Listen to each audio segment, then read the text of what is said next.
Hello students, आज मैं आप लोग को एक्सरसाइज 2.5 एक्सप्लेन करूंगा। ये बहुत ही इम्पोर्टेंट एक्सरसाइज है। आपको एक्सरसाइज के लिए बहुत प्रैक्टिस करना पड़ेगा। इसके पहले जितने भी एक्सरसाइज थे वो सब क्वेश्चन से, उन एक्सरसाइज से एकदम अलग एक्सरसाइज है। ये एक्सरसाइज सॉल्व करने के लिए आपको भरपूर प्रैक्टिस की जरूरत है। जितना आप अगर वो 2 बार किए हो तो आपको उसको 3 बार करना पड़ेगा। और ऐसा एक्सरसाइज एक बार समझ गया तो ये हमेशा आपको याद रहेगा, कभी ये भूलेगा नहीं आप। तो मैं बताने की कोशिश कर रहा हूँ, आप उसको समझो, फिर खुद से सॉल्व करो 2 बार 3 बार। 100% आपको एकदम क्लियर हो जाएगा स्टेप। ठीक है, चलो देखो। पहला क्वेश्चन दिया है, apply the given elementary transformation of each of the following. Elementary transformation दो टाइप का होता है, एक रो ट्रांसफॉर्मेशन होता है और एक कॉलम ट्रांसफॉर्मेशन होता है। तो जैसा क्वेश्चन में पूछा रहेगा, अगर रो से पूछा है तो आप रो का यूज करोगे, कॉलम से पूछा है तो कॉलम का यूज करोगे। यहाँ पे फर्स्ट क्वेश्चन दिया है 3 2 -4 एंड 2। और यहाँ पे ट्रांसफॉर्मेशन कैसे दिया, देखो R1 डबल एरो R2। इसका मतलब ये होता है R1 की प्लेस पे R2 और R2 की प्लेस पे R1। मतलब R1 मतलब फर्स्ट रो में जो एलिमेंट है वो सेकेंड रो में हो जाएगा, और सेकेंड रो में जो एलिमेंट है वो फर्स्ट रो में हो जाएगा, इंटरचेंज हो जाएगा। R1 का R2 में, R2 का R1 में। इस रो का मतलब यही होता है। ठीक है, तो जब भी आपको जरूरत पड़े कहीं क्वेश्चन में आगे ऐसा R1 के प्लेस पे R2 लाना हो या R2 के प्लेस पे R1 लाना हो, तो आप ऐसा एरो लगाओगे और उसको इंटरचेंज कर दोगे। इससे मैट्रिक्स में कुछ फर्क पड़ता नहीं। तो देखो, R1 3 और -4 था, बराबर। ये R1 है और ये R2 है। ये कहाँ जाएगा, R2 में नीचे। फिर देखो -4 नीचे आ गया। फिर R2 में 2 और 2 था, वो फर्स्ट रो में जाएगा, तो 2 और 2 हो जाएगा। ये हो गया आपका फर्स्ट। इसी का दूसरा देखो, 2 4 है और 1 -5 है। यहाँ पे C1 और C2 दोनों को इंटरचेंज करना है, डबल एरो लगा हुआ है। तो C1, ये C1 है और ये C2 है। देखो, ये C1 और ये C2। जैसे ये R1 और ये R2 होता है ऐसा, लेफ्ट से राइट, ऐसे अप अप डाउन, अप से डाउन, ऊपर से नीचे, ये क्या होता है, कॉलम होता है। तो पता भी है C1 C2। तो C1 के प्लेस पे आपको C2 का एलिमेंट रखना है और C2 के प्लेस पे आपको C1 का एलिमेंट रखना है। इसका मतलब interchange, interchange C1 C2, C2 into C1।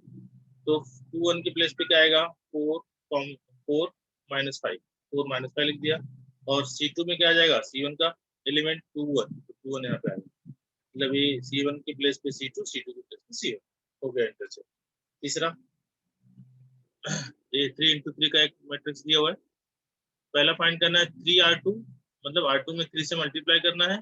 दूसरा है C2 को चेंज करना है। इसका मतलब C2 ओनली C2 चेंज होगा, मतलब सेकंड कॉलम चेंज होगा। और कॉलम कैसे चेंज होगा, ये दिया ट्रांसफॉर्मेशन, बराबर। तो पहले फर्स्ट वाला करते हैं। यह है 3R2, मतलब R1 और R3। देखो, R1 है, R2 है, R3 है। इसको बोलते हैं R1 first row, second row और ये थर्ड रो। केवल 3R2 दिखा है, मतलब केवल R2 चेंज होगा, बाकी सब एज इट इज रहेगा। तो 3 1 -1 ऐसे, R1 सेम। फिर R3 भी सेम रहेगा, -1 1 3, इसको भी ऐसे रखा। अब बीच में क्या करना है, वो 3R2, मतलब R2 के हर एलिमेंट के साथ में 3 से मल्टीप्लाई करना है। करते हैं 3 × 1 3, 3 3 जा 9, 3 1 जा 3, हो गया क्लियर। 3R2 हो गया। मल्टीप्लाई जिसके के साथ करना है उसके साथ करो, बस बाकी सबको एज इट इज रहने दो। R2 के साथ करना था, R2 के हर एलिमेंट के साथ में कर दिया। बाकी R1 और R3 के जो भी एलिमेंट है उनको एज इट इज रखा। फिर सेकंड पूछा इसका, यहाँ पे C2 टेंस टू हो जाएगा C2 -4 C1। जब ऐसा दिया है आपको, C2 correspondence to C2 -4 C1, मतलब C2 इस फॉर्म में चेंज होगा, केवल C2 चेंज होगा, मतलब सेकंड कॉलम चेंज होगा, बराबर। इसी क्वेश्चन का केवल सेकंड कॉलम चेंज होगा, बाकी फर्स्ट और थर्ड कॉलम सेम रहेगा। तो फर्स्ट कॉलम को मैंने ऐसे रखा, 3 1 -1, और थर्ड कॉलम को भी ऐसे रखा, -1 3 3।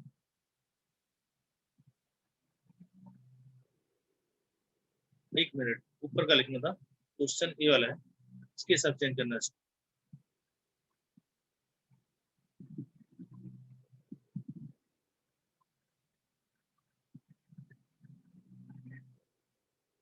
C2 C1 as it is रहेगा 3 1 -1, C3 भी एज इट इज रहेगा -1 1 एंड 3, केवल C2 चेंज होगा।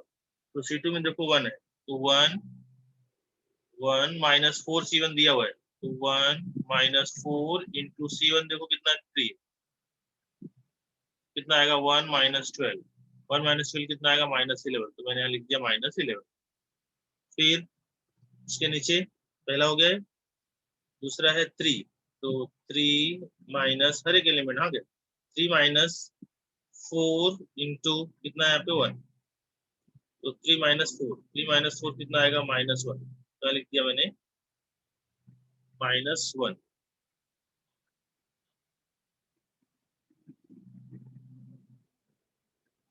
यहाँ लिख दो -1।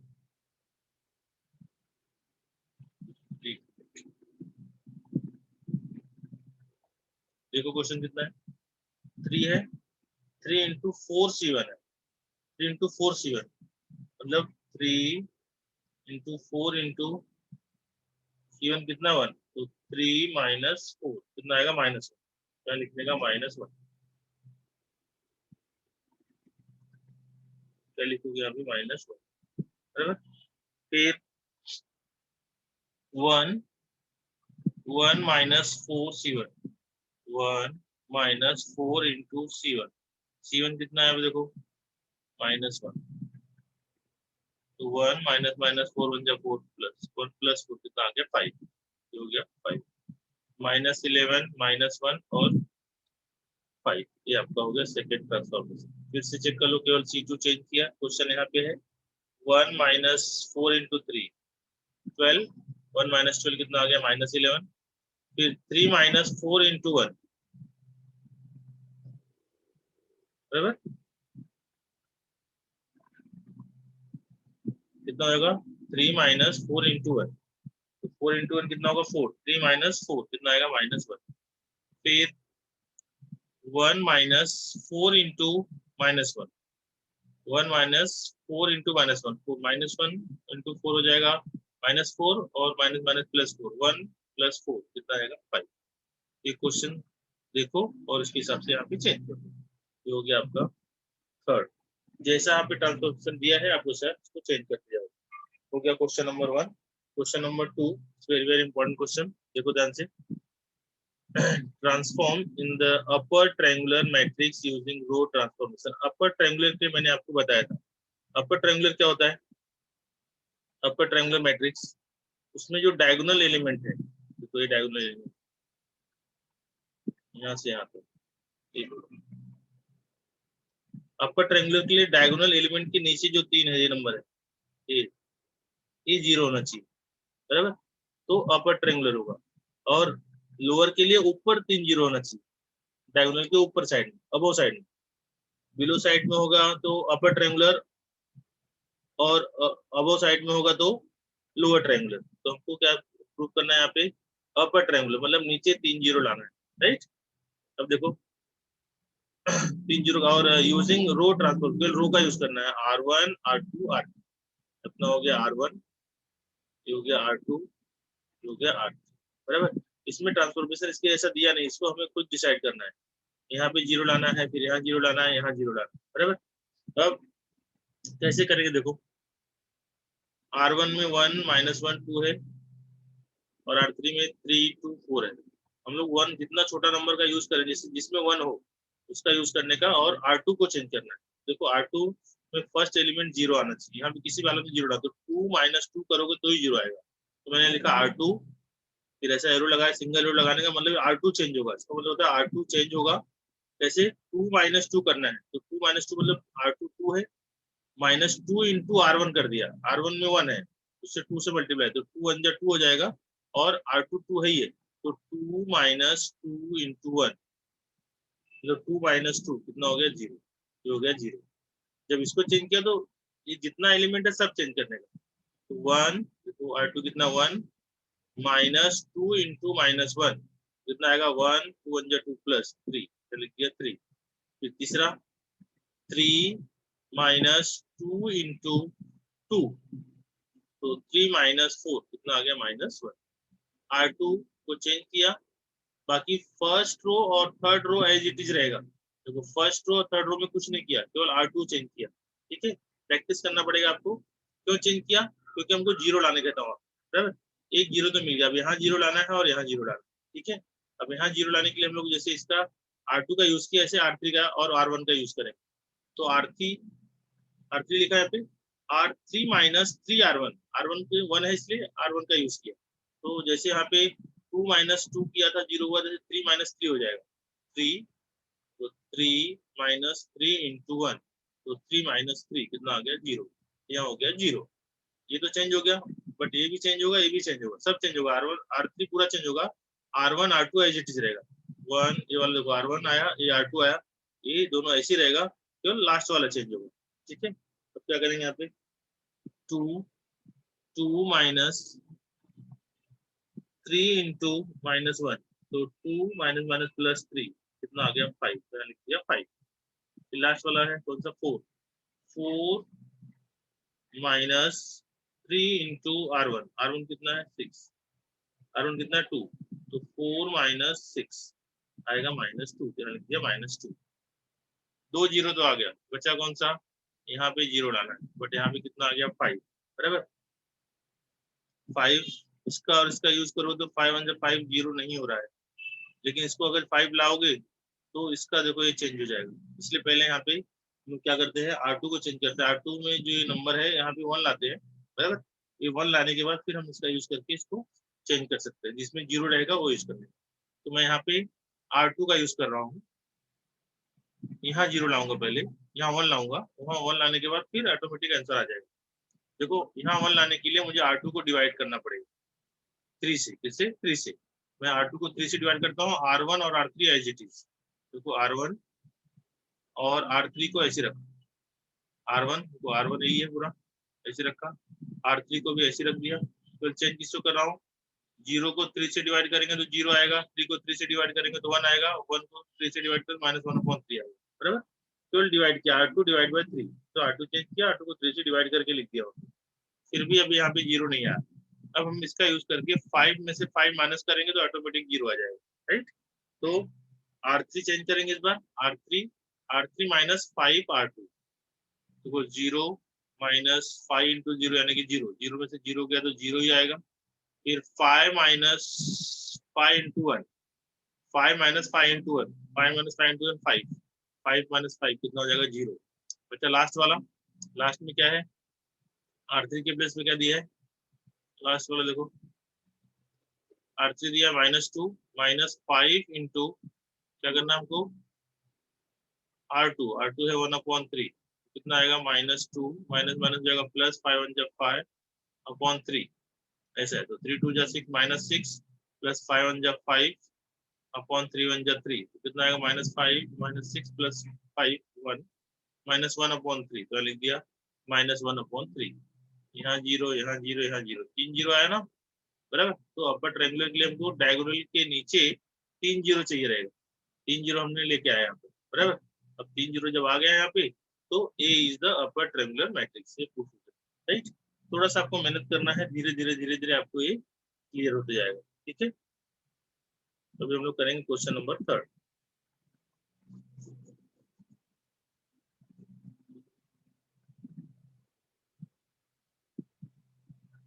Hello students, now see the question number 3।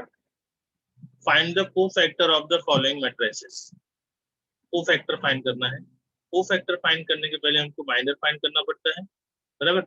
जब माइनर मिल जाएगा तो हमको कोफैक्टर मिल जाएगा, राइट। तो माइनर के लिए फॉर्मूला क्या है? देखो, ये 2 इंटू 2 का मैट्रिक्स है, बराबर। 2 इंटू 2 का मैट्रिक्स अगर दिया हो और माइनर निकाल, जैसे 11 A12 A21 A22, ऐसा आपको पता ही लाइन से रहता है रो में, 11 12 21 22। तो यम 11 माइनर निकालो, तो माइनर निकालने के लिए यम 11 लिखोगे पहले इसका, तो उसके सामने वाला वैल्यू 2 इंटू 2 का उसके सामने वाला वैल्यू क्या होगा? माइनर हो जाएगा। तो यम 11 का क्या हो जाएगा? 8। फिर यम 12 का क्या होगा? 5। ये यम 11 और यम 12 का हो गया, अपोजिट वैल्यू लिखने। फिर यम 21 का क्या आएगा? यम 21 का आएगा 2, इसका अपोजिट 2। और यम 22 का क्या आएगा? इसका अपोजिट 1, बराबर। ये हमको माइनर मिल गया। अब निकालना है कोफैक्टर। कोफैक्टर के लिए फॉर्मूला है हमारे पास a i j is equal to -1 raise to i plus j into m into i, बराबर। इसका मतलब ये होता है कि कोफैक्टर निकालने के लिए सी आई जे का भी यूज कर सकते हो, ए आई जे का भी यूज कर सकते हो। मैं यहाँ ए आई जे का यूज कर रहा हूँ। तो आई जे मतलब रो और कॉलम। जैसे हमको A11 निकालना है तो 11 1 + 1 कितना होता है 2। देखो फॉर्मूला का यूज करोगे तो थोड़ा लेंदी हो जाएगा, टाइम जाएगा। तो मैं आपको डायरेक्ट बता रहा हूँ कैसे लिखना है, वो अलाउड है, आप डायरेक्ट लिख सकते हो। हाँ क्या, पूरा फॉर्मूला यूज करके आपको सॉल्व करने की जरूरत नहीं है। अब देखो 11 में 1 + 1 करोगे तो क्या आएगा, इवन नंबर मिलेगा। अगर यहाँ पे इवन नंबर आता है 1 प्लस को ऐड करने पे इवन आता है तो जो यहाँ पे माइनर का वैल्यू वही लिख देने का, ठीक है। सेम टू सेम माइनर का जो वैल्यू रहेगा वो A11 का वैल्यू भी रहेगा, बराबर। तो दूसरा है देखो यम 12 है तो 1 + 2 करो 3 आएगा, ये हो गया ऑड। ऑड अगर आएगा ऐड करने पे अगर ऑड आता है तो माइनर में जो वैल्यू मिला रहेगा उसमें माइनस लगा, अपोजिट कर दो इसको, -5। इवन रहेगा तो सेम माइनर वाला वैल्यू रहेगा, और ऑड रहेगा तो उसका अपोजिट हो जाएगा। देखो यहाँ पे 21 है, बराबर। 2 + 1 3, 3 क्या ऑड नंबर है तो आंसर क्या आएगा, 2 है तो क्या हो जाएगा -2, राइट।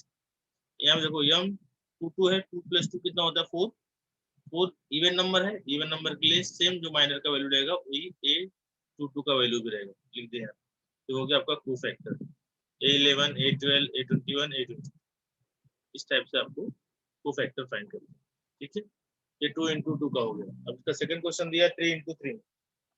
3 × 3 में कैसा होगा, पहला माइनर फाइंड करेंगे फिर कोफैक्टर फाइंड करेंगे। तो माइनर के लिए यहाँ तो डायरेक्ट था, सामने वाला नंबर अपोजिट नंबर लिखने का था। यहाँ पे देखो सामने में क्या आएगा, अगर यम 11 लेते हो तो सामने ही आएगा दिस वन, ठीक है। तो यम 11 लिख के सामने -2 1 1 1 ये लिख दिया। इसको सॉल्व करो, डिटरमिनेंट्स फाइंड करने का इसका। 2 1 जा 2 -2 -1 1 जा 1 -2 -1 -1। यम 12 के लिए लोगे तो ये पूरा कॉलम जाएगा, ये रो जाएगा, बचा कौन सा -1 -2 1 एंड 2 -1 -2 1 एंड 2। इसको सॉल्व कर लो, कितना 1 1 जा 1 -1 -2 × 1 +2 हो जाएगा। तो -1 + 2 becomes 1। यम 13 के लोगे तो यम 13 मतलब ये जाएगा, बचा कौन सा -1 -2 1। क्रॉस वाला देखो, क्रॉस में जो बचेगा वो लेने का है। तो -1 -2 -2 1, तो 1 1 जा 1 -1 2 2 जा 4 माइनस माइनस प्लस होगा, 20 का माइनस एज इट इज रहेगा, -1 -4 बिकम -5। अब 8 1 जा 8 माइनस, हमेशा बीच में माइनस रहता है, मैं डायरेक्ट लिख रहा हूँ। देखो 8 1 जा 8 -7 1 जा 7, तो 8 - 7 कितना आ जाएगा 1। ये 21 का होगा। देखो 21, देखो 11 निकाला, 12 निकाला, 13 निकाला। 11 के लिए इसका क्रॉस ले लिया, 12 के लिए इसको छोड़ के दोनों को क्रॉस ले लिया, और 13 के लिए इसको और इसको छोड़ के दोनों को क्रॉस ले लिया। अब 21 निकालना है तो ई कट होगा, देखो ई कट होगा और ई कट होगा, कौन सा बचेगा इधर से 8 7 1 1, तो लिखा है यहाँ पे 8 7 1 1, ठीक है। ऐसा कट हो गया, मतलब ए कट हो गया और ए कट हो गया, तो 8 7 1 1 बचा, तो लिख के इसको मैट्रिक्स फाइंड करने का डिटरमिनेंट्स 8 1 जा 8 7 1 जा 7 कितना आएगा 1। यम 22 के लिए कैसा कट होगा, 20 से कट होगा, ऐसा कट हो जाएगा, साइड बचेगा 5 7 -2 लिखा 5 7 -2 5 1 जा 5 माइनस माइनस प्लस 7 2 जा 14 5 + 14 becomes 19। यम 22 हो गया। फिर यम 23 इसका ए कट होगा, ए कट होगा, तो यम 23 के पूरा जाएगा और ये पूरा जाएगा, क्या बचेगा 5 8 -2 5 8 -2 5 1 जा 5 माइनस माइनस प्लस 8 2 जा 16 5 + 16 कितना आएगा 20। अब क्या क्या हो गया 21 22 23 31 में ए कट होगा, क्या बचेगा सामने 8 - 2 7 1 8 - 2 7 1 8 1 जा 8 माइनस माइनस प्लस 7 2 जा 14 8 + 14 becomes 22। फिर A32 के लिए A30 पूरा कट हो जाएगा, ये पूरा कट हो जाएगा, क्या बचेगा 5 - 1 7 1 5 - 1 7 1 5 1 जा 5 माइनस माइनस प्लस 7 1 जा 7 5 + 7 becomes 12। लास्ट वाला बचा 33 के लिए पूरा कट होगा, ये पूरा कट होगा, बचेगा 5 - 1 8 - 2 5 - 1 8 - 2 5 2 जा 10 -10 माइनस माइनस प्लस 8 1 जा 8 -10 प्लस 8 बिकम -2 तो क्या आपका को फैक्टर। ये माइनर निकाल लिया। माइनर के बाद को फैक्टर के लिए मैंने क्या बताया आपको, अगर ऐड करने पर आईओजे को ऐड करने पर अगर इवन नंबर आता है, इवन नंबर आए तो माइनर का जो वैल्यू रहेगा वो सेम टू सेम लिख देने का, लेकिन ऑड आएगा तो उसका अपोजिट कर देने का। ठीक है, तो 1 1 में 1 + 1 कितना हो गया 2, इवन है तो इवन के लिए मैंने क्या बोला सेम टू सेम यम 11 लिख दिया -3 यम 12 लोगे तो 1 + 2 3 होता है जो कि ऑड है। 1 और 2 को ऐड करो तो ऑड नंबर आएगा। तो ऑड नंबर के लिए मैंने क्या बोला, जो नंबर यम माइनर आया रहेगा उसका अपोजिट। तो 1 आया तो 1 का क्या हो जाएगा माइनस। यम 13 में 1 + 3 हो गया इवन नंबर 4 आ गया। इवन आया तो सेम सेम वैल्यू जो यहाँ पे दिया रहेगा वो यहाँ पे लिख देगा।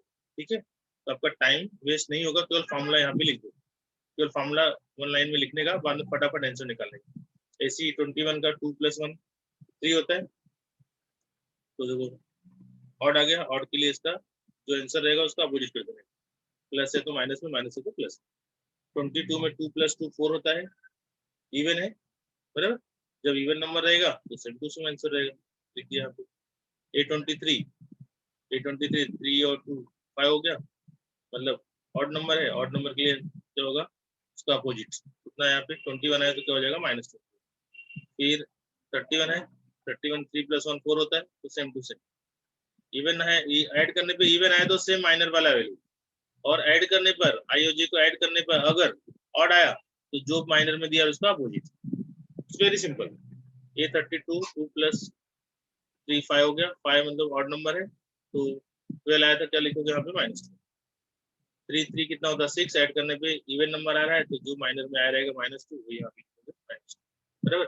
आपको मिल गया को फैक्टर। को फैक्टर मैट्रिक्स अगर लिखना है तो आपको A11 A12 कैपिटल वहां के कैपिटल 11 कैपिटल 12 तो A11 A12 A13 सबका वैल्यू रख दिया लाइन -3 -1 -5। फिर A21 A22 A23 ये तीनों का वैल्यू रख दिया वहां पे। लास्ट में A31 A32 A33 इसका वैल्यू रख दिया 22 -12 -2। इस टाइप से आपका को फैक्टर का मैट्रिक्स भी हमको मिल गया। तो बहुत आसान है, बस प्रैक्टिस करते रहो, आपको फटाफट आंसर सब आता रहेगा। अभी आगे देखेंगे हम लोग क्वेश्चन नंबर 4।